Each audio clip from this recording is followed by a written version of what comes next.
5 வாக்காளர் இருக்காங்க. அதுல 2 பேர் தான் ஃபேமிலி. இன்னும் 3 பேர் வந்து சம்மந்தமே இல்லாம ஒத்தையா வந்து உட்கார்ந்துருக்காங்க இந்த குடும்பங்கள்ல.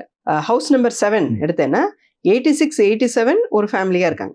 88, 89 அங்க இன்சர்ட் பண்ணப்பட்ட ஒரு போலி வாக்காளர் இருக்கிறாங்க. இந்த ஹவுஸ் நம்பர் 7 ஏன்னு ஒரு அட்ரஸ், இது ரியலா பொய்யானே தெரியல, ஒரு அட்ரஸ் இருக்கு.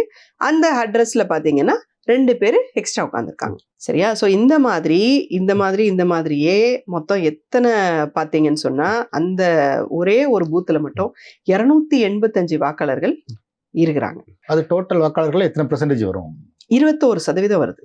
இப்போ ஒண்ணு என்ன புரிஞ்சுக்கணும்னா, ஒரு சராசரியா ஒரு பூத்துல ஒரு 1000 ஓட்டு இருக்குன்னு வச்சுக்கோங்க. அந்த 1000 ஓட்டுல 200 ஓட்டு எக்ஸ்ட்ரா இருக்குன்னா நான் 20%ன்னு சொல்லுவேன்.